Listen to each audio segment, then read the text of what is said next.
MJF defeats Hangman Adam Page to retain his AEW World title. In true Hangman Adam Page fashion, nobody talks about anything really other than, oh hey, remember those 3 or 4 spots that were quite clearly rehearsed months in advance of this ever happening? Yeah, fine. Shock and awe. That's what this kind of match is. It's, again, I think MJF can do so much more than this, but I understand that he can do this, and that's why he is doing this. But Jason, you're a big MJF mark. Hello, everyone, and welcome to another episode of the Four Jobbers. I'm Ginger Heat, and we're all 4 jobbers this week. The body from Kirk Cody is back. That's right. He was gone, and now he's back, and he's drenched in green. Happy St. Patrick's Day, even though you're Scottish.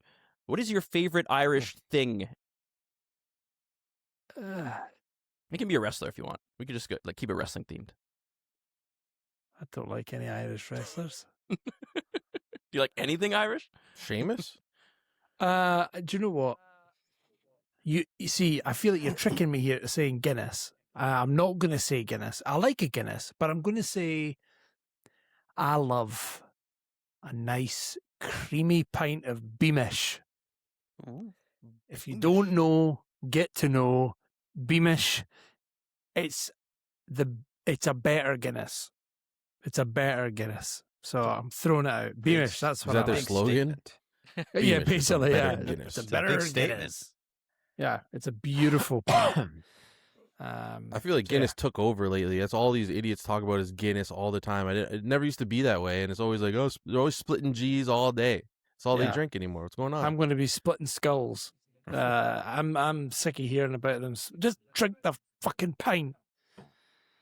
Oh, I used to pour them at the Hymus. I used to have it on tap. We used to also have Kilkenny on tap, which was really nice. Kilkenny is a great one. Good morning beer. The guys would drink that while they're watching Scottish Premier League. And we had another one, Tartan, that I really liked. Tartan Ale was nice, but nice.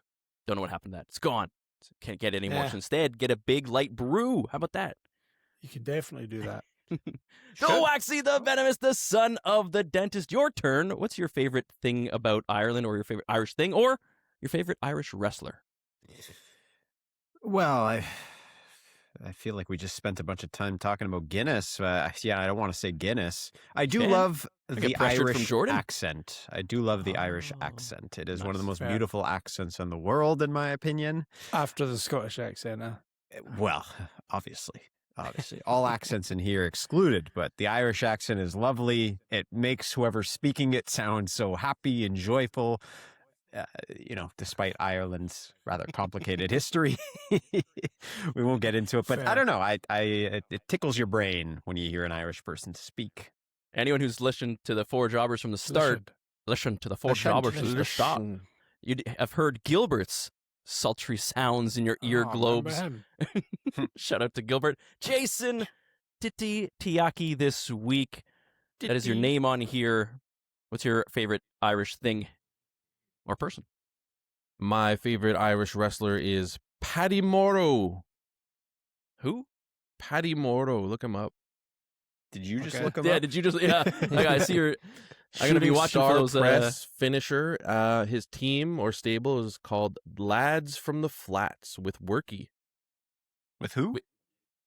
Worky. Why do you like Paddy better than Worky? We can't always explain what we like. We just like what we like. You especially can't. Yeah. Well, Jordan, there was a really big AEW show that we want to talk about because there's some storylines going on in WWE, so we might touch on that a little bit, so stay tuned. But first, we have to talk about the big news in the IWC, and that is AEW. There's a lot of stuff that happened on that pay-per-view. I mean, their pay-per-views are always pretty packed with stuff, but a lot of stuff happened in all of the stuff, so there's a lot of things to get through, and a lot of standout matches, moments, clips. It's the talk of the town, so why don't you bring us through it? Yeah, do you know, it was a big event. Jason often says, "What's the WrestleMania, man?" And I is this think one? What? Man, that's what you sound like to me. I don't know, dude. I tell you, I feel like Revolution It's probably that. It seems to be synonymous with AEW now. Like it's the one that every year has like the big returns and stuff. So I don't know if it is, but there's always something that happens here.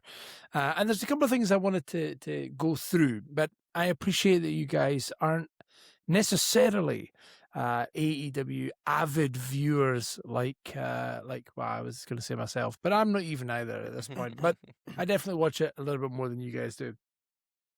So I wanted to ask you some questions. And I wanted to get your opinion, get your take on some of this stuff as a WWE fan viewing AEW content. Okay, so I don't want you to answer my questions as an AEW fan. I want you to answer my questions as a WWE fan, because I think we sometimes think that these fans can't intersect. They definitely can. They could be pals. It's like West Side Story or some other pish rom-com thing. Anyway, here we go. Yeah, but you're right though. This Not sure card I'd call West Side Story a rom-com, but yeah, I've never seen it. They dance and sing, I right? haven't seen it. No, they yeah. One okay. Flew Over the Cuckoo's Nest rom-com. Yeah, Isn't it? Someone fell in love with maybe. a guy who's mental. That's Silence all of I the remember. Lambs rom-com. That's all the rom-coms. they're all rom-coms. There's a bit of comedy in Silence of the Lambs, and there's definitely a bit of romance. So you do what you want with that. But yeah, this is stacked. Like I'm looking at it just now. They have 13 matches all in, 10 on the actual card, 3 on the pre-show. So we're not going to go through everything, but there's a couple of things that I wanted to bring up and get your take on it. We're going to start with the obvious. Timeless Tony Storm defeats Marina Shafir. Now, I'm telling you that because I can guarantee you that you knew that Timeless Tony Storm was on the card, but I bet you didn't know who she was against because the match was utterly redundant because of what happened after the match. Mm-hmm. So, Brad, in the past, when one Ronda Rousey had made appearances, you had quite a lot to say about her on the pod and in our chats previously. But Ronda Rousey has debuted, or at least turned up, in AEW and is calling out Tony Storm, I guess, as a kind of friend of Marina Shafir. I guess that's what is happening here. And she did this kind of weird thing where she was just like pointing at her like she would point at a WrestleMania sign, but I don't know. I think she learned that from one company and then tried to do it in this company. It didn't quite work. Timeless Tony Storm and Ronda Rousey, though. How do you feel about this? Is this a rivalry that would get you, hey, I'm going to start watching some AEW content again? Or is the time for Ronda past? Maybe I'm the right guy to ask for this. I haven't seen any narratives online yet, which is great, so I'm not influenced by anyone other than my own stupidity. And I am so happy to see Ronda Rousey back in wrestling. I'm so happy to see her back in AEW. It seems like she likes to flow a little bit more freely, and WWE is very structured and very professional, and AEW, although it is professional, seems to allow a little bit more freedom, and I think that's something that could benefit her in AEW. She's always been a huge draw, and there's a reason why.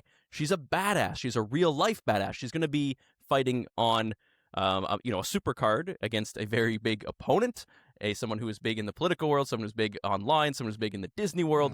So there's a lot going on in that card, and that's only going to bring eyeballs to AEW, which is great. And maybe I'm not in the majority here, but I like her work at times. I love her work at times when she's just a badass beating people up. I don't know if she can do that against Tony, but we've seen over the last while that Tony can make anyone work, and she's going to do the same here.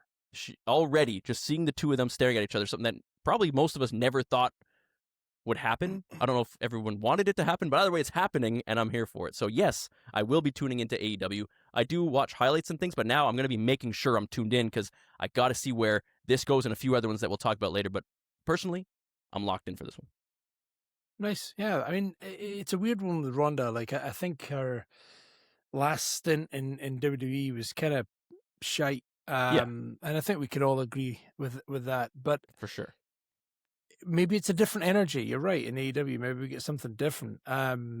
Big Titty Boy and Wax. Any thoughts about Ronda Rousey appearing in AEW? In fact, Jason, you had choice words about Ronda at one point, I'm sure. I Big did hater, choose a big couple hater for sure. words. Couple Yeah. haters. I said her first Haters. run was really good and her second run sucked. I think that's fair. So Yeah, she's 100%. capable of good because she had good.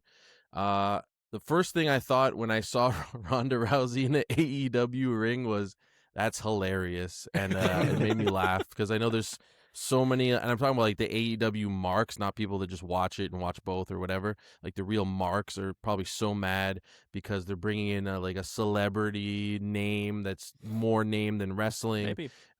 Disgruntled. A lot of people were hurt with the things she said about the wrestling business.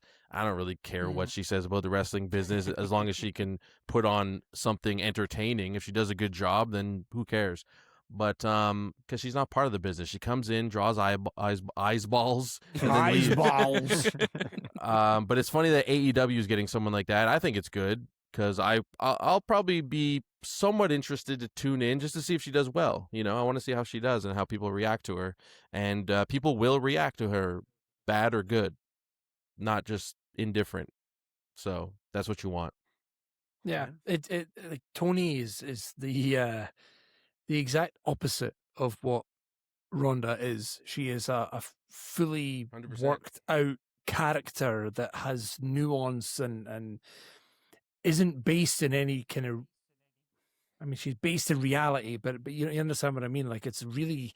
It's not just herself turned up a little bit or whatever, where she's, Maybe we've it seen is. that from Rhea being best friends with Io, where she steps out of the character and becomes pretty much just herself in Rhea Ripley's paint, where Toni Storm is a whole, when she walks through that curtain, that's not her when she goes to order, well, maybe, because she's We don't crazy, know that. Might be. Based on what we've seen from her in the past and everything else, it doesn't seem to be her, it seems to be a character.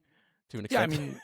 Yeah, I mean, like Wax, you've commented in the past that Tony definitely has brought it out of other talent around. I'm pretty sure Mariah May / Blake Monroe was our one to watch in the jobbies either last year or this year, and yes. maybe has fallen a little bit flat on her face at this moment. Is that because Tony made her look so good? Are we going to get that same kind of treatment from Ronda? Or to Ronda, rather? Well, that's two different things. It's for Mariah, really quick, it's 6 of one, half dozen of the other on that. I think some of it is separation from Tony. Some of it's the deployment. Ronda, I don't know what to think about Ronda being back in AEW, if I'm being honest. She struck me as someone who was done with wrestling. As Jason mentioned, she seemed to have an adversarial relationship with the business, more so than just about anybody in the last little while. Like, she genuinely seemed shocked Pikachu level when the crowd didn't just universally love her and everything she did and said. It just it seemed like it threw her off. And it's like, did no one pull her aside and say, hey, even if we're trying to market you as a good guy, the crowd has a mind of its own. Yeah. So I can't imagine her walking into an AEW and someone being as controversial a figure as she kind of is, both in wrestling and outside of wrestling. And what happens if the reaction isn't what she hopes for? We got obviously the surprise when she showed up. And I think it has potential to be a very successful run. I don't think it's a long-term run. I think this is someone you bring back for a program. And that's it, because it seems like she gets bored of it, tired of it, and it just kind of gets stale.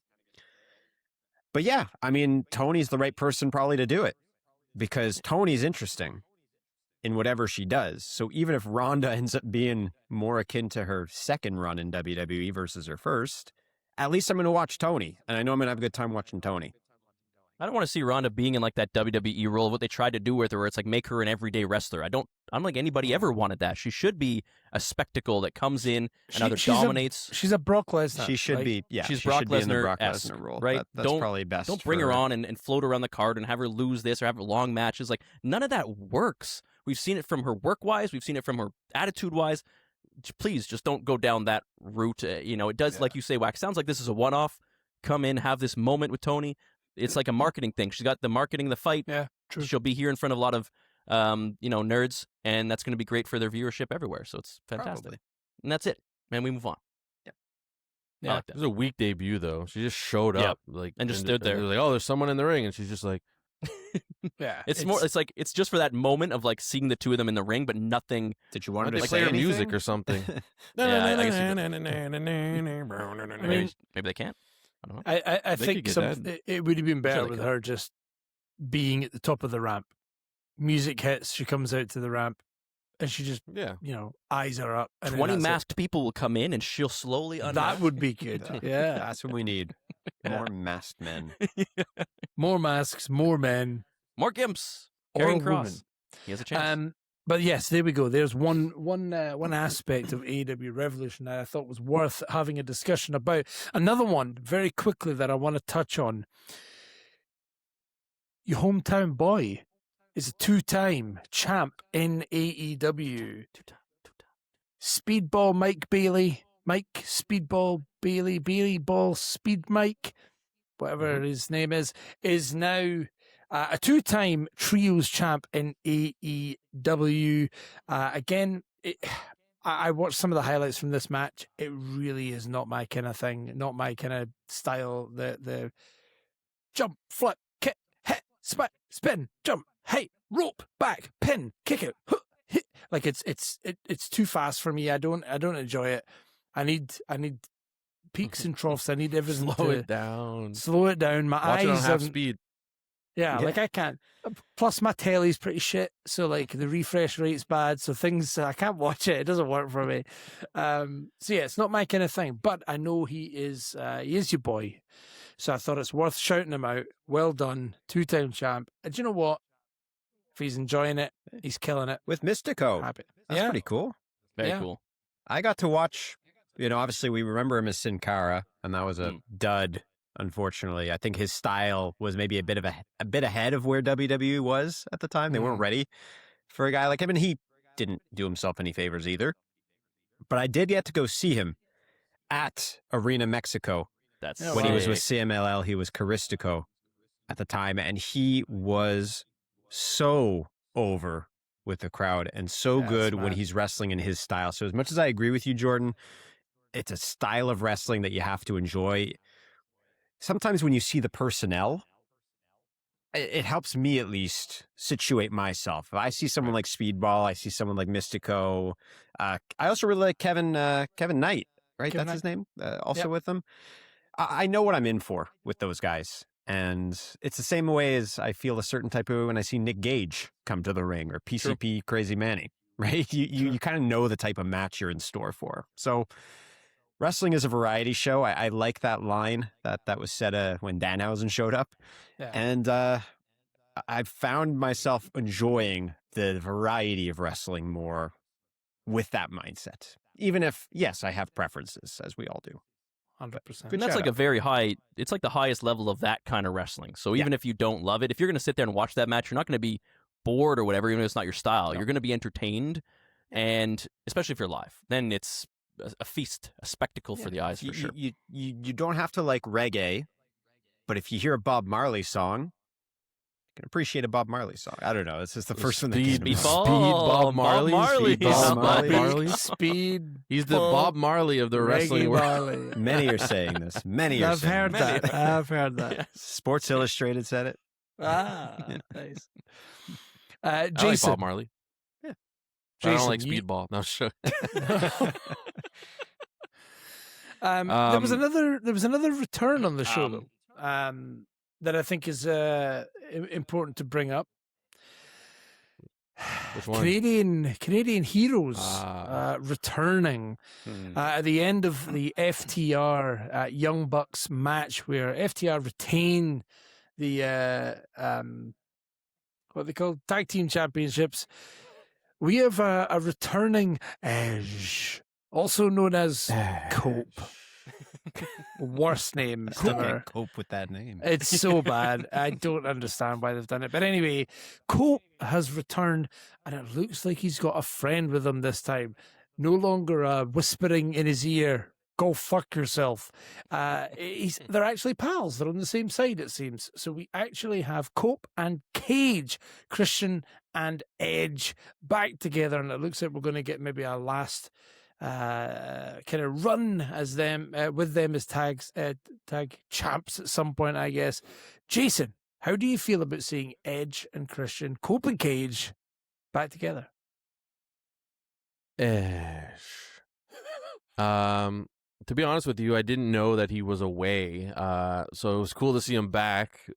But I don't know. Like, I don't really care to be like. I love Edge and I love Christian. They're maybe the best tag team of all time.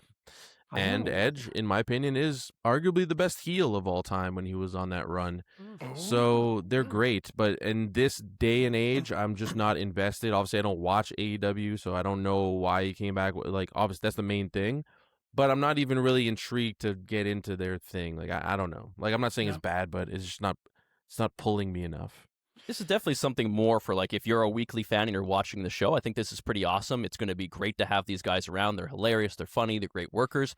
But if you're not watching weekly and they're not your favorite wrestlers, it's not going to be a thing that's going to draw you in. The only thing that's going to draw you in, as we've seen and experienced, is either CM Punk or MJF. And even then, it has to be something very, very MJF special. Fighting someone interesting, yes.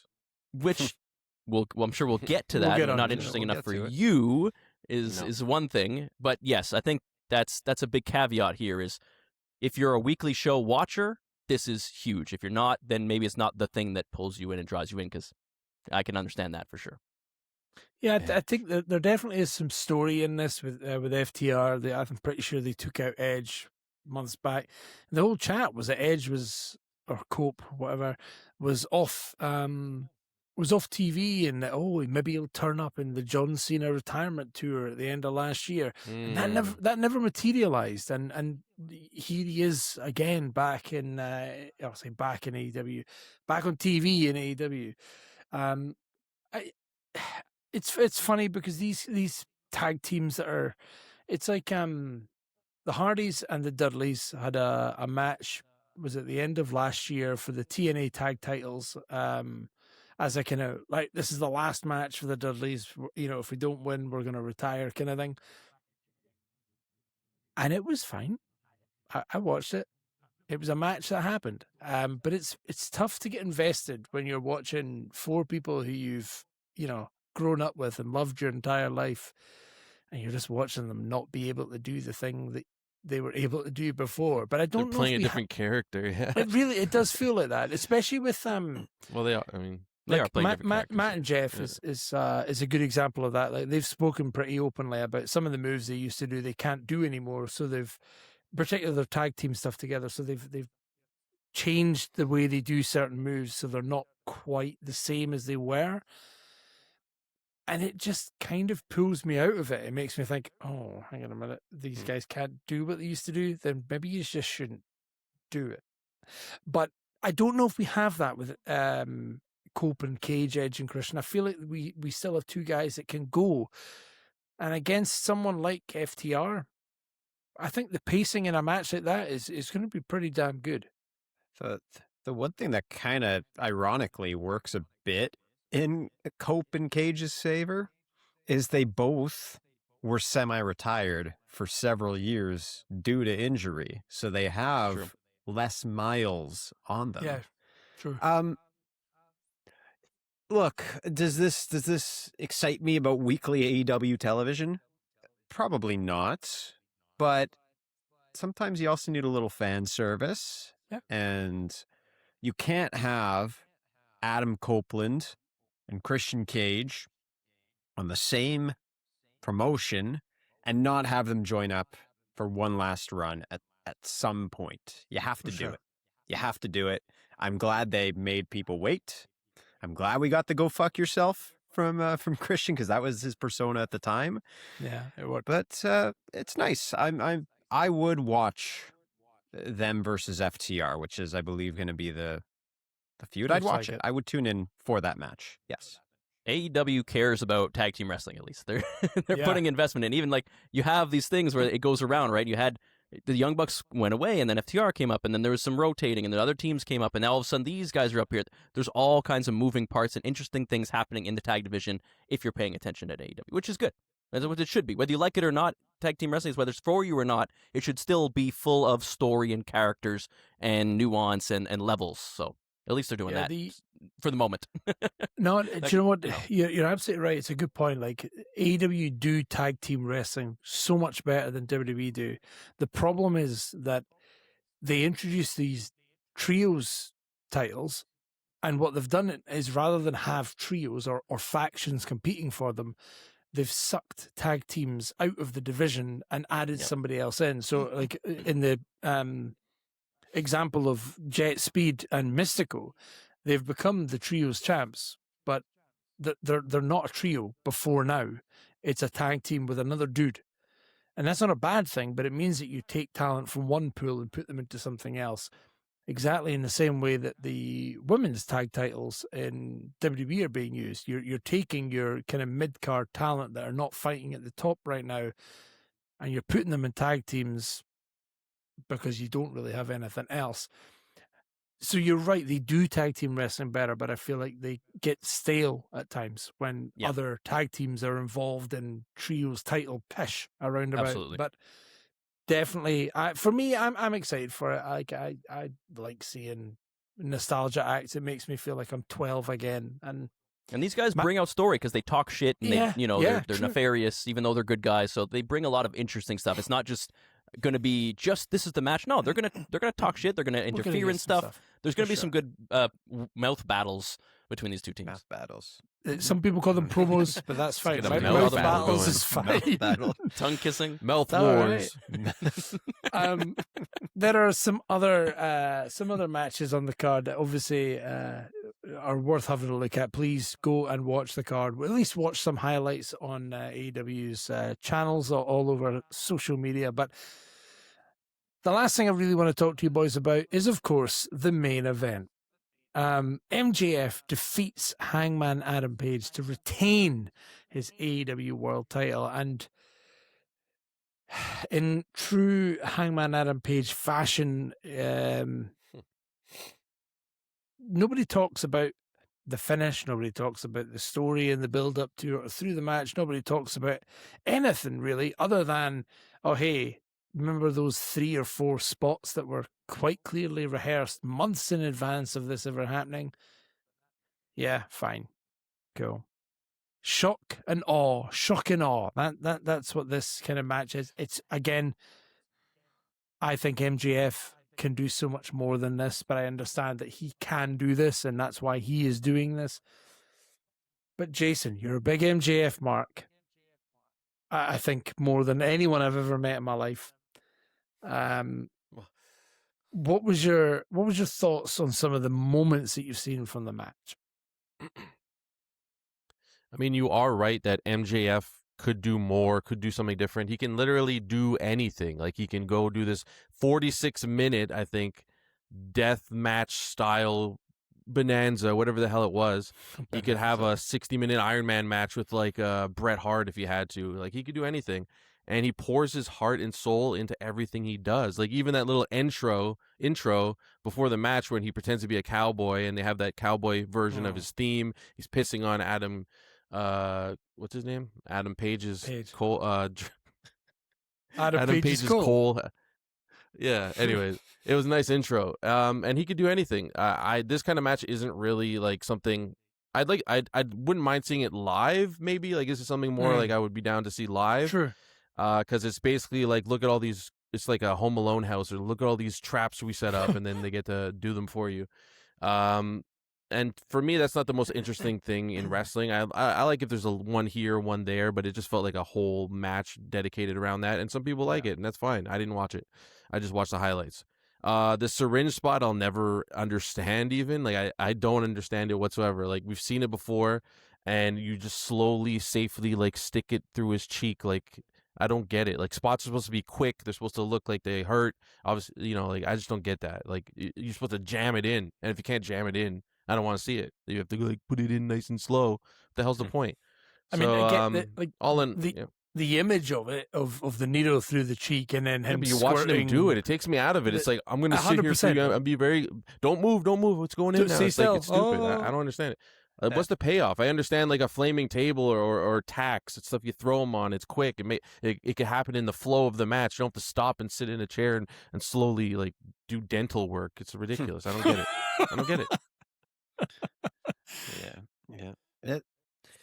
I didn't even think about it from that perspective. Is the slowing down of the match to perform surgery, basically. It's a slow-paced match either way, but I know what you mean. It's still everything still stops. It looks too cooperative. He's just sitting there and then you carefully put a needle in his cheek, like. Yeah, the pacing of the match is very slow, but I know what you mean in terms of setup and everything else. I mean, Wax, we talked about it in the group chat. It's not something that. It's just not for us, right? I mean, 46 people minutes. Love it, but 46 minutes. People love it, and I can appreciate it. One thing I wasn't aware of is it was a 46-minute match, because death matches usually don't run that long because there's so much bleeding happening that you got to kind of cut it short out of, for safety of the wrestler's sake. But these guys are like killing each other. Obviously in AEW, you have to kind of still make it a television match. Every so often. So I don't hate death matches personally, but the syringe spot was too much in the same way that the, what was it? Swerve and Page with the, stapling to the cheek and the drinking his blood. Yeah. I agree. Quick, throw tacks, light tubes. The idea with a light tube is you grab it. It happens to be available in this setting. Yeah. Where are you getting a syringe from? Yeah. Why is that there? Why is that there? Why are you sitting him down in a chair? Why are you like carefully making sure you're in that part of cartilage that's not going to do any long-term damage? It goes against really what a death match is. Yeah, he should be in kayfabe. He should be jabbing it into him and not caring. He should be wiping his ass with it first and then jabbing it in to cause infection. Like, right? Smart, or at least kayfabe infection. Kayfabe infection. Yeah. Put some melted Hershey chocolate on the syringe and then stick it in.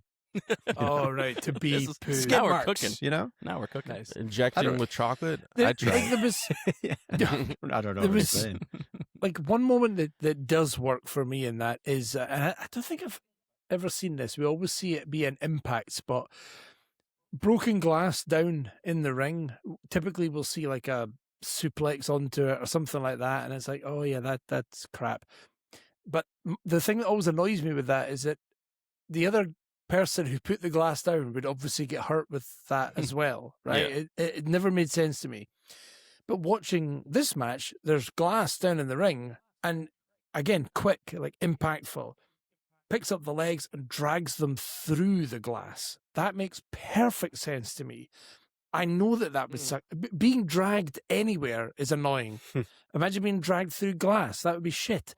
So that kind of spot, perfect. Yeah, I understand what it is. It makes sense. I don't know where the glass came from, obviously you can argue that point, but if there's broken glass, drag someone through it. That would suck ass.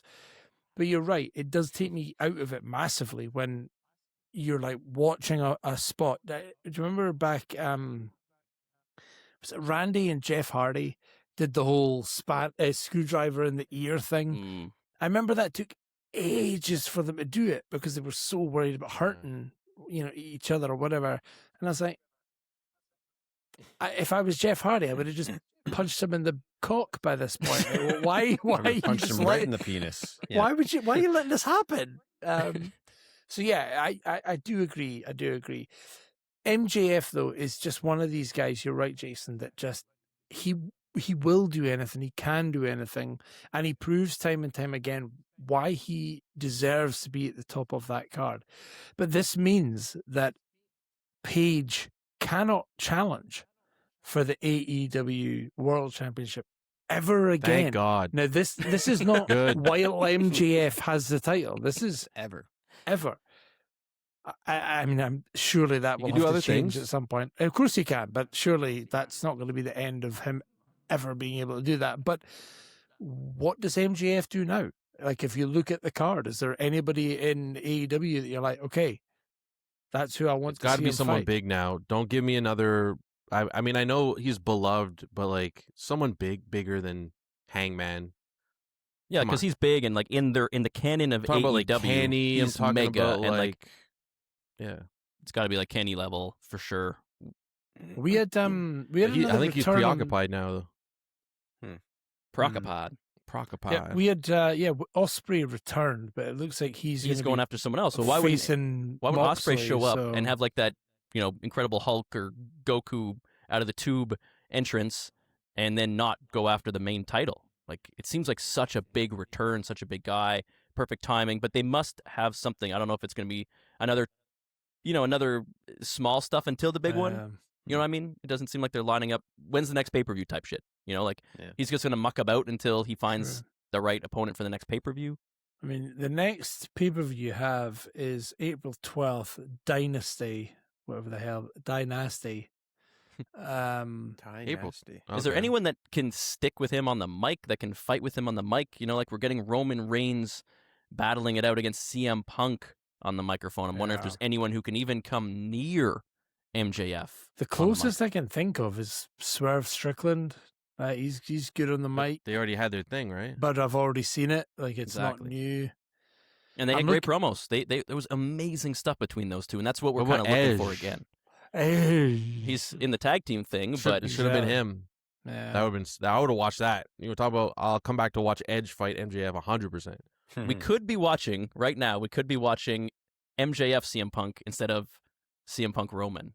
If things said in a different universe. I mean, if you're looking at I'm trying to find somebody else that was on the card that looks like they've ended, some kind of fight.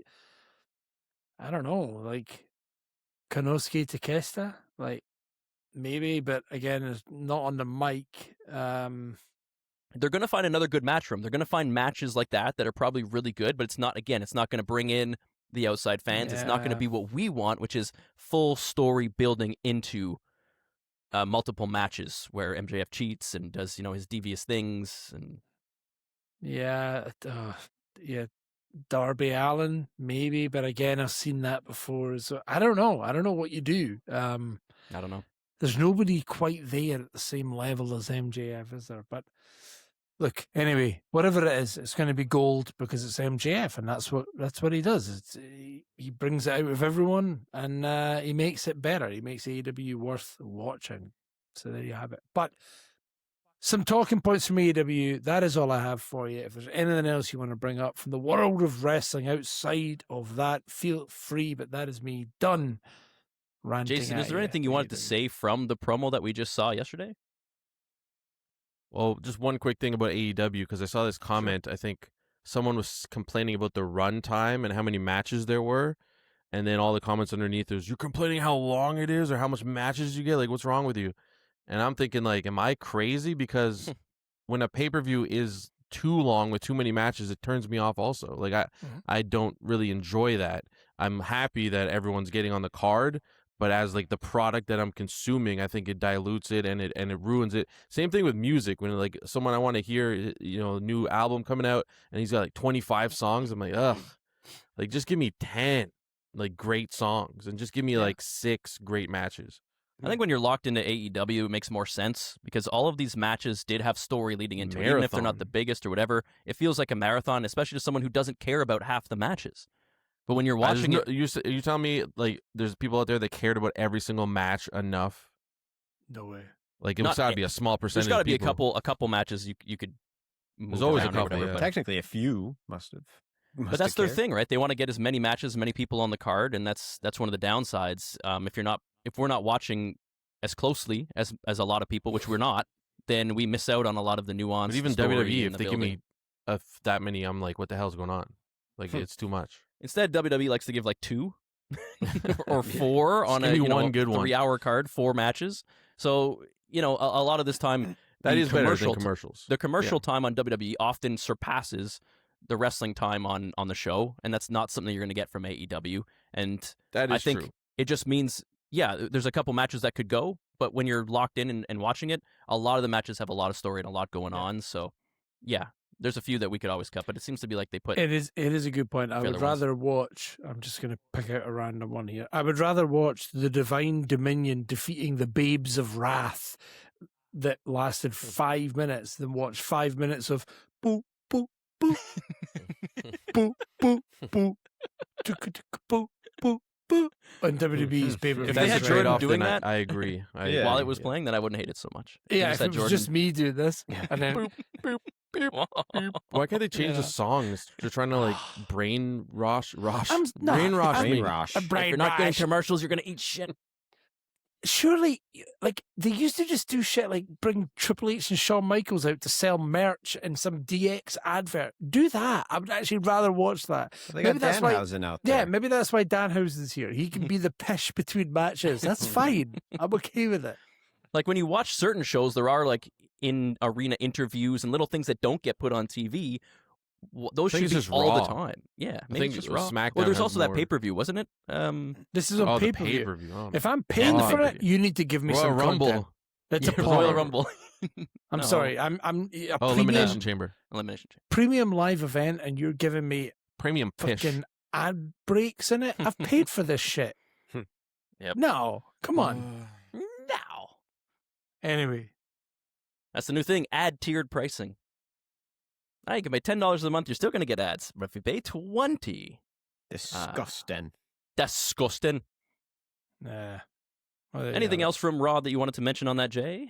I don't think so. I guess like the biggest thing that everyone's reacting to is Obafemi versus Brock Lesnar. The guy that a lot of people said, oh, he doesn't matter anymore. You know, he's not a big name. No one cares to watch him.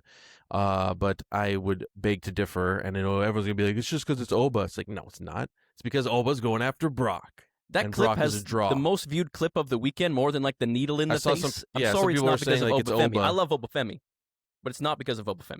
No, not yet. Hopefully, eventually it will be. And this It's is on a his lot. on his way there. Millions and millions of eyeballs on Obafemi that might not have been on him before.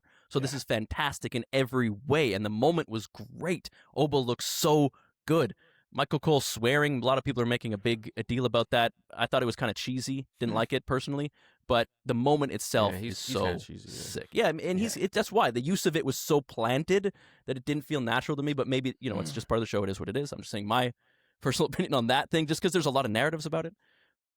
But Interesting. Obafemi versus Brock, Wax, we had a conversation early on. Right now, it just started. If you had to pick the winner today, we want Oba, but do you think they'll put Oba over Brock at Mania?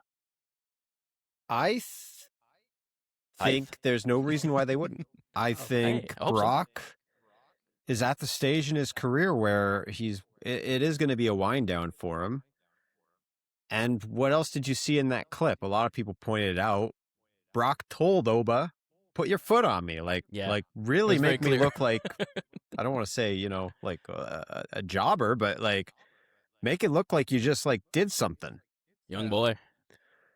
So I think Brock's maybe checked his ego aside a little bit to the point where I absolutely can believe Oba would beat him at WrestleMania, and I mean I think he should.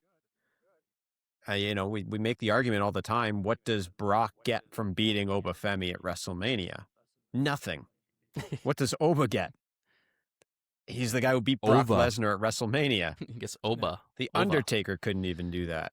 Ova Yeah. Lesnar. I mean, yeah, I think if you look at Brock and say that, oh yeah, Brock's put his ego aside or whatever. Brock's put his ego aside plenty of times That's true. before. That's a good point. Like, There just seems to be a lot of narratives right now that But they Drew will also, a clip came up where he said, "Drew, pick up the belt, pick up the belt." yeah, I like, think Brock has a bigger mind for the business than people give him credit for. 100%. But he needs to be sold on something, though. He won't just Yeah. do it because True. he was True. instructed to do it. He needs to buy into it, but then he does buy in. When he's in, he's locked in. And Yep. like if you look at multiple WrestleMania moments and different feuds throughout his career, the reason he's so big is because he kept winning, right? So that's why when someone beats him, it is important. It doesn't matter how long he's been away. It's still important when you beat Brock Lesnar. So if somebody like Oba comes in and can beat him And Brock believes that this is the next guy, the next big thing, if you want to use that The phrase. next big thing. Yeah. Brock is going to fucking let him win. And Brock is going to let him win convincingly to a point where we all go, undeniable. Brock, Oba's the boy. He's going to kill Triple H. I don't know. Triple H. Get him. Get him. Sick him. What about the Usos? The Usos and Roman. I feel like the Usos all of a sudden have a lot of juice now. Instantly, they're in Roman's gravitational pull, and they're so good again. I don't care. Yeah. Like the yeeting takes on a different meaning. Everything's different. And now it's like all eyes on him and Punk. So we're getting spoiled at the top of the card here in WWE. It looks like WrestleMania, where it was kind of crawling along. It looks like now the build is really, really starting to happen and get kind of hot. So is there one that you guys are more excited for than the other currently in terms of the main events of WrestleMania? At the minute, obviously, Punk and Roman is the obvious one. Like Randy and Cody, getting more interesting, right? Even the kind of weird, badly filmed thing that Randy did on Raw. Even he's got a friend. Yeah, if he's got a friend and something's going to happen, fine. Like, yeah, bring it on. Let's do it. Let's see what happens there. You're giving me intrigue. I'm here for it. I'm just not sold on it yet. But that's also because my boy had his title stolen away from him, and now he's quit, and I'm really upset. Yeah, that's it. That's the week that was in the world of wrestling, and that's a pretty good place to leave it. We're going to have some special jobber games coming up, so stay tuned and check out us on YouTube, because that's usually where we put them, or everywhere. There's clips of them. So at the Four Jobbers everywhere, I'm Ginger Heat, the Wax Mamba, Titutiaki, and the Body. From Kirkcaldy, we'll see you next freaking week. Bye, Titty.